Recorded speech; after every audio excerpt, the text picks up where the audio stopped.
नमस्कार विद्यार्थी भाई बहनों। आज આપણે ધોરણ 12 માં તત્વજ્ઞાન વિષય ઉપર ગયા જે પીરિયડમાં આપણે શીખા ગયા દાસમાં જે શીખા પ્રકરણ 1 માં એનાથી આગળ આજે આપણે શીખવાના છે। ધોરણ 11 ની અંદર ઘણી બધી વાતો આપણે શીખી ચૂક્યા છે અને એનો અભ્યાસક્રમ આપણે પહેલા લેક્ચરમાં પણ એક પુનરાવર્તન સ્વરૂપે એનો પ્રાસ્તાવિક સ્વરૂપે આપણે શીખી ચૂક્યા છે। હવે પ્રકરણ 1 ની અંદર આપણે અધૂરું પ્રકરણ છે ગયા વખતે એ અધૂરા પ્રકરણમાંથી ગયા ક્લાસમાંથી જે આપણે શીખ્યા ત્યાં આગળ આજે આપણે શીખવાના છે। હવે એમાં ગયા વખતે આપણે વિધાનના 3 રૂપોની વાત કરી હતી કે ભાઈ સાદું વિધાન, બીજું સંયુક્ત વિધાન અને 3 જટિલ સંયુક્ત વિધાન। એ 3 વિધાનના પ્રકાર છે, સાદું વિધાન, સંયુક્ત વિધાન અને જટિલ સંયુક્ત વિધાન। હવે એ ત્રણેય ની આગળ જે ક્રમિક વાત છે હવે આપણે આ લેક્ચરમાં આગળ શીખશું, જેથી કરીને પુનરાવર્તન સ્વરૂપે ગયા પીરિયડમાં પણ થોડું ઘણું આપણે શીખાતા કે આ 5 કારકો છે, 5 કારકોને તાર્કિક સંયોગીઓ પણ કહેવામાં આવે। તાર્કિક સંયોગીઓ એટલે બે વિધાનોને જોડવા માટે વપરાતો એક શબ્દ અને શબ્દ ના બદલામાં મૂકવામાં આવતું પ્રતીક, એ જે મૂકવામાં પ્રતીક આવે છે એ પ્રતીકને આપણે કારક કહીએ છીએ તત્વજ્ઞાન, અને એ કારક એને શાબ્દિક રીતે તાર્કિક સંયોગીઓ પણ કહીએ છીએ। એનું મૂળ કાર્ય કયું તો કે બે વિધાનોને જોડવા માટેનું કાર્ય છે। દાખલા તરીકે અનેક શબ્દો છે એ સમુચય આપણે એના માટે પ્રતીક મૂકીએ છીએ, તો એ સમુચય છે એ કોના માટે વપરાય તો કે અને માટે। અને શા માટે તો કે બે વિધાનોને જોડવું હોય તો અનેનો આપણે પ્રયોગ કરવો પડે અથવા અને એ શબ્દને આપણે મૂકવો પડે। હવે અને શબ્દ મૂકવો પડે એની જગ્યાએ આપણે પ્રતીક મૂકવાનું છે, એટલે પ્રતીકાત્મક તર્કશાસ્ત્ર આપણે હવે આગળ લઈ જવાનું છે કે જેની અંદર પ્રતીકોનો બહોળા પ્રમાણમાં ઉપયોગ થાય, શબ્દોનો નહીં, શબ્દો ઓછા, પ્રતીક વધારે, એટલે એ પ્રતીકો દ્વારા આપણે આખું વિધાન સમજી શકીએ। એ વાત, એ દલીલ, એ સ્વરૂપ, એ જે કાંઈ એની અંદર વિધાનો આપેલા છે, સાદું વિધાન હશે તો એમાં કોઈ કારક હશે, એમાં કોઈ પ્રતીક મૂકવામાં આવતું નથી, કેમ કે સાદું વિધાન હશે, એની અંદર કોઈ એક પણ કારક હોતો નથી। પણ જ્યાંથી સંયુક્ત વિધાન શરૂ તો સંયુક્ત વિધાન શરૂ થાય એનો મતલબ એ કે એમાં તાર્કિક સંયોગી જોડેલો છે, એમાં તાર્કિક કારક આવેલો છે। પછી એનાથી આગળ જટિલ સંયુક્ત આવશે તો એમાં એકથી વધારે પણ કારક હોઈ શકે છે, એ કારકનું પ્રમાણ વધી જાય, તાર્કિક સંયોગોનું પ્રમાણ વધી જાય। આ 3 મૂળ વિધાનના પ્રકાર આખા પાઠની અંદર આપણે આ વિધાનના રૂપો અને તેના પ્રકાર એના વિશે જ શીખવાનું છે। એની અંદર આ સાદું વિધાન, સંયુક્ત વિધાન અને જટિલ સંયુક્ત વિધાન એના રૂપ શીખવાના છે। શબ્દોની જગ્યાએ આપણે એને તાર્કિક સંયોગી અથવા તો પ્રતીકથી જ્યારે લખીએ છીએ ત્યારે આપણે એની ખરાઈ કરવાની છે, એનું સત્યતા મૂલ્ય ચકાસવાનું છે કે આ વિધાન એ સત્ય છે કે અસત્ય, સાચું છે કે ખોટું, અથવા તો એક સાચું હોય તો બીજું એ સાચું હોય કે ખોટું હોય।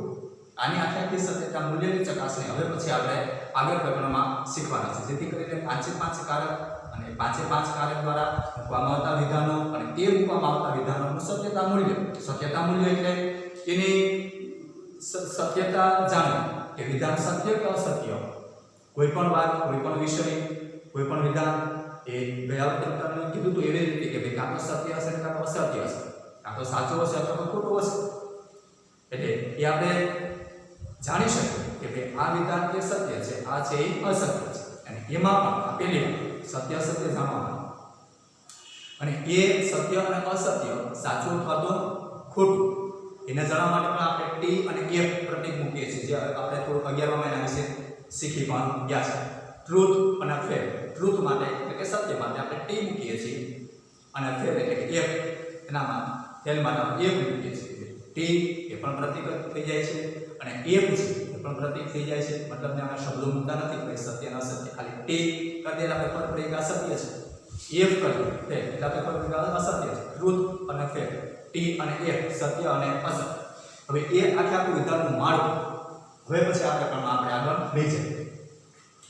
હવે એમાં વિધાન પરક અચલો અને વિધાન પરક પરિવર્તિત આ બે મૂળ માળખું આપણે આખે આખા વિધાનને પ્રતીકમાં જ રજૂ કરવાનું છે એ ભાષા શીખવાની છે।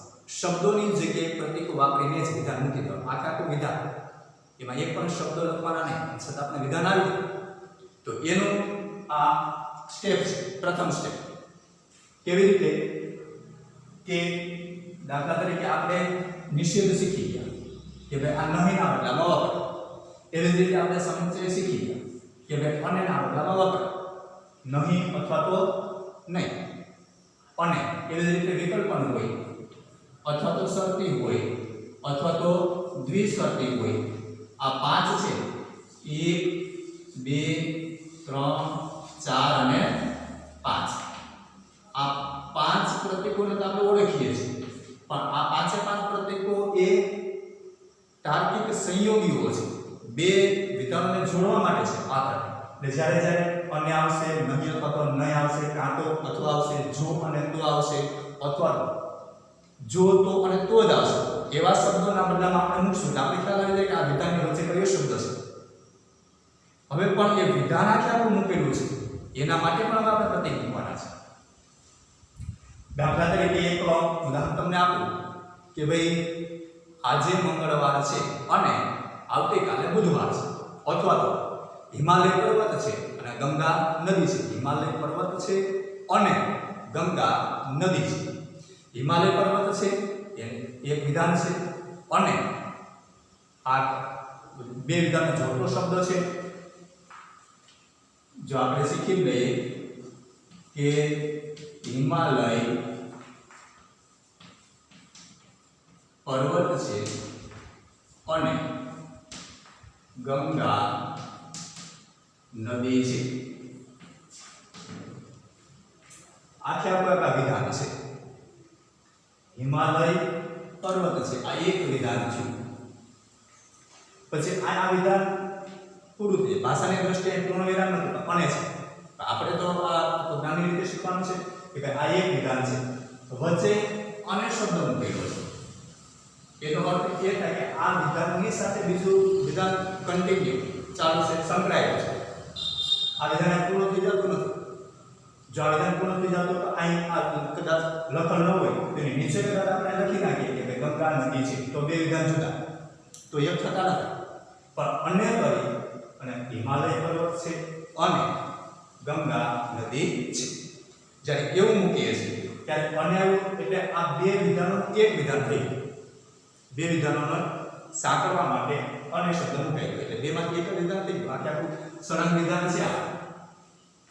હવે એમાંથી એક વાત આપણે જાણીએ છીએ કે ભાઈ અને છે તો એની જગ્યાએ તો આપણે આ સમુચય મૂકવાનો છે, જ્યાં જ્યાં અને આવે એ તો બરાબર છે। તો આ બે માટે શું મૂકવું? આપણે તો આખા વિધાન પ્રતીકમાં મૂકવાનું છે, શબ્દો લખવા જ નથી। સમયનો પણ સદુપયોગ છે અને આપણે તર્ક પણ ઓછો કરવો અને છતાં પણ આપણે એક ખ્યાલ આવી જાય કે આ વિધાન સાચું છે કે ખોટું છે। જો આ તર્કશાસ્ત્રની બધી ઉપયોગિતાઓ છે, જીવનમાં શીખવા જેવું છે, જીવન ઉપયોગી છે અને પરીક્ષાલક્ષી પણ છે, બે આપણા માટે ફાયદાકારક છે। હિમાલય પર્વત છે અને ગંગા નદી છે, આ વાત આપણે જાણીએ છીએ અને માટે સમુચય મૂકવાનો। તો આ બે માટે શું મૂકવું એને આપણે શબ્દોમાં લખવું નથી, એના માટે પ્રતીક જ વાપરવા। એના માટે વિધાન પરક અચલ એને કહેવામાં આવે છે। થોડોક અભ્યાસમાં આપણે 11માં આનો પહેલો જ છે કે ભાઈ વિધાન છે એને પણ આપણે શબ્દોમાં લખવું નથી અને એને પણ પ્રતીકમાં જ રજૂ કરવું છે। તો વિધાન પરક અચલ એનું નામ છે। વિધાન પરક અચલો એટલે શું? તો કે અમુક નિશ્ચિત વિધાન માટે વાપરવામાં આવતું પ્રતીક। અમુક નિશ્ચિત વિધાન માટે વાપરવામાં આવતું પ્રતીક એને શું કહેવાય? તો કે વિધાન પરક અચલ।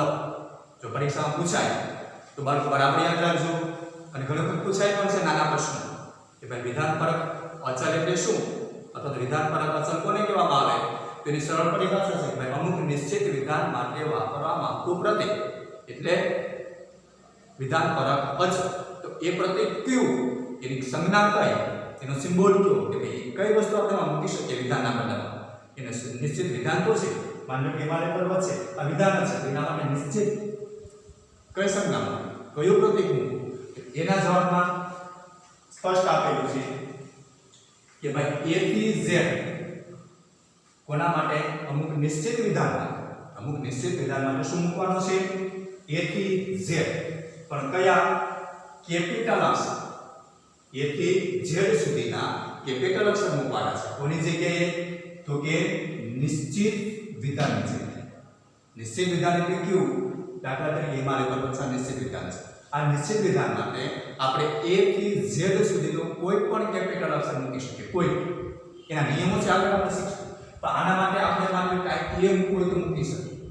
કોઈ પણ એક જ એક વિધાન માટે એક, અથવા તો b મૂકવું હોય તો b, a થી z સુધીમાં p મૂકવું હોય તો 4, કોઈ પણ એક. અને કેપિટલ હોવો જોઈએ. કોના માટે? વિધાન ના બદલાવા. આપણી ભાષામાં કહીએ સરળ ભાષામાં કે ભાઈ આ વિધાન ના બદલાવા a થી z સુધીના કેપિટલ અક્ષર લખવાનો છે. હવે એ આપણે લીધો કોના માટે? a થી z સુધી કેપિટલ અક્ષર છે એટલે હિમાલય પર્વત છે. એ વિધાન માટે આપણે કેપિટલ a લઈએ. પછી એવું જ પાછું આ નિશ્ચિત વિધાન છે, ગંગા નદી છે, વચ્ચે તો અને છે. હવે આ ગંગા નદી છે એના માટે આપણે b મૂકવાનું, કેમ કે એક વિધાન માટે નિશ્ચિત a થી z સુધીનો કોઈ પણ કેપિટલ અક્ષર આપણે એક વિધાન માટે લઈ લીધો છે, તો એનો a થી z સુધીનો કેપિટલ અક્ષર બીજા વિધાન માટે આપણે લઈ શકતા નથી. આના માટે પાછો આપણે a લઈ શકીએ નહીં. a સિવાયના કોઈ પણ લઈ શકીએ કેપિટલ, કેમ કે એ તો આપણે આ ઉપયોગ એનો કરી લીધો છે. એટલે એનો એક પાસે આના માટે આપણે લઈ શકતા નથી. આનો નિયમ છે. એટલે એક આને જો પાછું આ નિશ્ચિત વિધાન એટલે એટલા માટે નિશ્ચિત શબ્દ લખે છે. નિશ્ચિત વિધાન. નિશ્ચિત વિધાન એટલે હિમાલય પર્વત છે એના માટે a. પછી હિમાલય પર્વત દલીલમાં અથવા તો વિધાનમાં જેટલી વખત આવે ગમે તે વખત એના માટે પાછું એ જ મૂકવાનું. એમાં આપણે બદલી શકતા નથી. આ હિમાલય પર્વત છે એના માટે પહેલી વખત જ્યારે આપણે એનું પ્રતીક મૂકીએ, વિધાન પર અચલ મૂકીએ, ત્યારે આપણે કોઈ પણ લઈ શકીએ. પણ એના આ બે પછી બદલી શકાય મૂકી દીધા પછી. હિમાલય પર્વત છે એના માટે આ વિધાન બાળકો એક દલીલમાં સંયુક્ત વિધાન ઉપર જટિલ સંયુક્ત વિધાન આપણે આવશે આપણે શીખશું. તો આ વિધાન જેટલી વખત આવે એટલી વખત આના માટે પાછું આપણે શું મૂકવાનું? એ જ મૂકવાનું. અથવા તો આવી દલીલની અંદર જ્યાં જ્યાં આપણે આવ્યા કરે ત્યાં એ આગળ હોય ત્યારે આપણે સમજવાનું કે જ્યાં શું શેનું સૂચન છે? તો હિમાલય પર્વત છે. આ એ એનું સૂચન કરે એ ના જ બદલામાં લેવામાં આવ્યો છે. આની સરળ રીતે ગંગા નદી છે એવી રીતે આવી જ રીતે પાછું આ બી છે. ગંગા નદી છે એના માટે કેપિટલ b આપણે લીધું છે. એટલે કેપિટલ b પણ એક નિશ્ચિત વિધાન માટે લીધેલું છે. હવે થોડી ક્લિયરિટી આપણે એ કરવાની છે કે આખું વિધાન આપણે જો વાળતો પ્રતીકમાં લખવું, પ્રતીક શબ્દો કાઢી નાખવા. હિમાલય પર્વત છે અને ગંગા નદી છે એમ લખવું નથી. એની જગ્યાએ પ્રતીકમાં લખવું હોય તો આ a છે, આ સમુચય છે અને આ b છે. એટલે આપણે એવું લખી શકીએ કે હિમાલય પર્વત a એટલે a અને માટે તો કે સમુચય, ગંગા નદી છે એના માટે b. a સમુચય b આ બધા જ પ્રતીકો છે, શબ્દો ક્યાંય નથી. આ છે એ તાર્કિક સંયોગી છે, કારક છે. આ બે છે એ વિધાન પરક અચલ છે. વિધાન પરક અચલ એટલે વિધાન ચોક્કસ વિધાન ના બદલામાં વાપરવામાં આવતા અક્ષરો છે. કયા? કેપિટલ અક્ષરો છે. એ કેપિટલ અક્ષરો એ વિધાન ના બદલામાં આપ્યા છે અને ના બદલામાં તાર્કિક કારક આપ્યા છે. એટલે આ થઈ એની પ્રાતિક રજૂઆત. પ્રાતિક રજૂઆત કરવા માટે આ અચલનો ઉપયોગ થાય. આપણો મૂળ મુદ્દો એ છે વિધાન પર અચલ એટલે આ કયું કે વિધાનના બદલામાં વાપરવામાં આવતા ચોક્કસ અક્ષર. કયા? એથી z સુધી કેપિટલ અક્ષર. એટલે આખું વિધાન લખવું એના કરતા એ સમસ્યા b લખવું સરળ.